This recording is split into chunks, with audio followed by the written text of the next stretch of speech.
So we don't need an overhaul. Does that make sense? I think a lot of people have misinterpreted what I've been saying in that we need to make a lot of changes, and we don't. We really don't. We're really close. It just takes a little bit of fine-tuning. Does that make sense? A little bit of tweaking, a little bit of adjustments, just a little bit. So don't overhaul. Don't get that mentality where you need to revamp everything. You don't need to, start over from the way you've been paddling and start all over again. We just want to give you some minor adjustments for everybody. Minor adjustments that can help us jump up from being good to being great, if that's okay with you. There's little things. And that's why we give these little comments. But in order to get there, it's going to take trust. And that's something that I've also been seeing that's kind of lacking. Is not only the mental errors, but also the trust. Now, in terms of the mental errors, what you guys need to do is not try to do more than you have to do. Think about that for a second. Don't try to do more than what you have to do. Because each person on the boat has a role. Everybody does. And every person on this boat, all 20 people, or 18 people in this instance for this race, each of the 18 people has a specific role that's just as important to the team as a whole as the other roles. Does that make sense? So I don't want you to have this mentality that, the strokers are the most important people in the world. And don't get me wrong, they are pretty important. But people in the middle and the back, from rows 1 through 10, are all equally important. Because anytime somebody gets into a mindset where, I'm sitting in the middle, I'm sitting in the back, I'm not as important as guys up front, you're hurting yourself and you're hurting your teammates. Because if you slack off or you don't do the best of your ability, it adds up to a lot. You got to understand that everything you do in Dragon Boat, because it's ultimate team sport, it's a ripple effect. If one person slacks off a little bit, over the course of 184 strokes, 184 strokes per race, if one person doesn't reach just 1 inch extra, multiply that by 184, that's 184 inches. That's one person. If one person sitting in row 6 slacks off by 1 inch, and I said row 6 because engine room, I know you guys are doing this. You're not going as far as you could. Everyone in 6, 7, 8, and 9 are not going that extra inch because you're not going that extra inch. That's, 4 rows? I'm not that smart, like I said. That's 4 rows. That's 8 people who are slacking off by 1 inch. Multiply that by 184 times 8. How much distance is that? Is that more than 1 second worth of time? Yes. Races are decided by less than a second these days.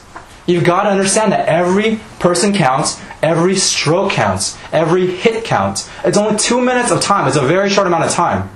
But for those 2 minutes, you've got to focus on the fundamentals, and you've got to concentrate on going to the best of your ability. Don't sell yourself short, because if you do, you're hurting everyone around you, not only yourself. Make sense? And your teammates are counting on you. It's not fair to you to sell yourself short, but it's even more unfair for you to sell your teammates short. Does that make sense? Because they're relying on you to go all the way. You never want to go out there and give anything less than 100%. Ever. If you feel like you can't give 100%, you've got to correct yourself before you even get out there. Or else, don't paddle. Because that's the only way to do it. That make sense? So it's mentality. Like I said, mental mistakes. Now trust, as far as that goes. You can't try to do more than what you are required to do. Or what your job is, your role. Because a lot of people, the mistakes they've been making, it's because, now first of all, don't get me wrong, for those of you guys who are making these mental mistakes, I respect you. Because when I see guys bury their heads in their chest, for some reason they earn my respect a little bit. Now let me tell you why. It's not because I like mistakes, I really don't, I'm really picky.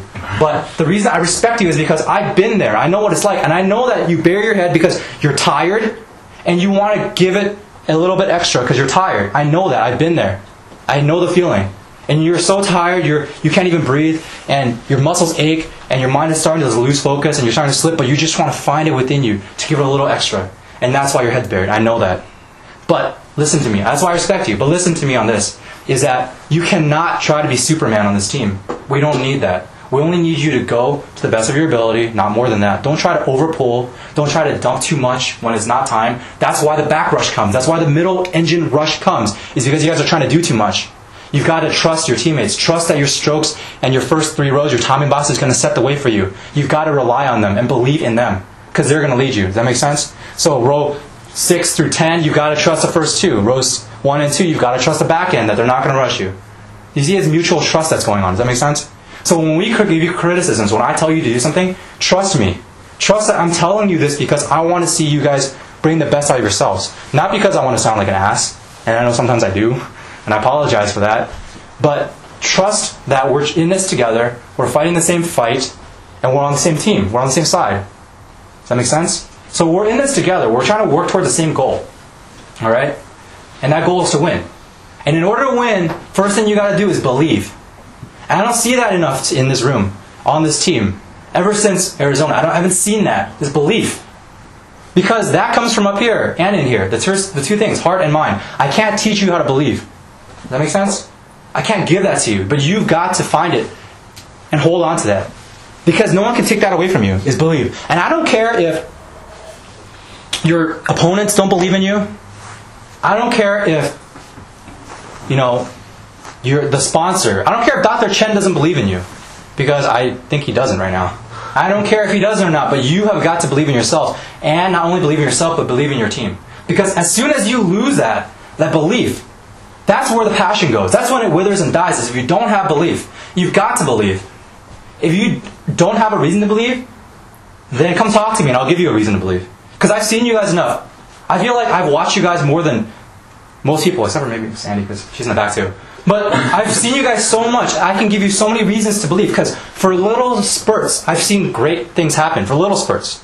The only difference between being good and being great is if you guys want to be great, you've got to take those great spurts and multiply that out 2 minutes and turn it into a race. And not slip up. So you can draw confidence from that, knowing that you guys have done it for little bits of times. And if you can do it once or twice or 10 strokes long and be good and great for those 10 strokes, then you know how to be great in a race because you just got to multiply that up by 18.4, 184 strokes. And that's how you can be great. And that's how you can be great in a race, is if you just multiply that out. Because if you just break it down and realize that, hey, if our team can get it down for 10 strokes at a time, we can be great. And you've got to hold on to that. You can't let doubt cloud your thinking. Doubt is like a silent killer. I know some of you guys doubt. And I doubt sometimes too. We're all human. We doubt sometimes. But you can never let the doubt take over your mind. Because when you start doubting, that's when you lose belief. And one thing I can tell you is that if you don't believe you can win, you're not going to win.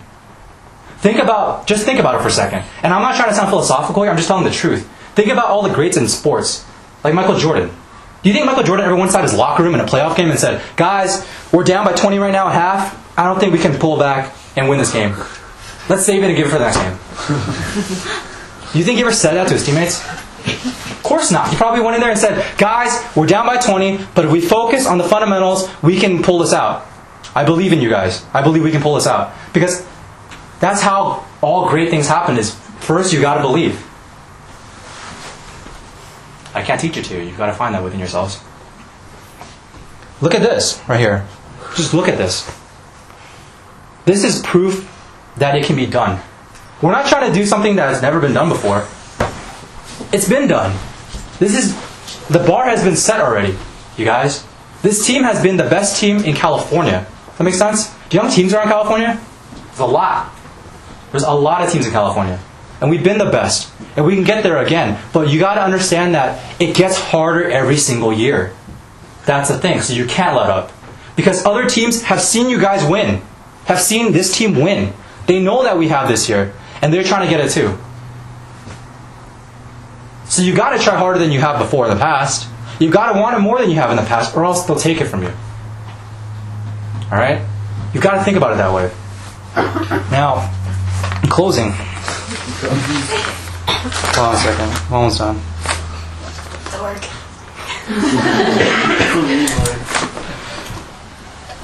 A couple things I had I'm almost done, but I spent a lot of time talking about the problems that we've been going through as a team, and I just want to be the first to admit openly that I'm kind of glad that they've come up right now, because the adversity and challenge that we've been going through only makes us stronger as a team, if that makes sense. We've been going through some pretty hard times the last couple of weeks, and yeah, I'm sure you guys are aware of that. But it's a good thing that happened now as opposed to later, because that's what makes us a better team, is the adversity and the challenge. And you can't be great with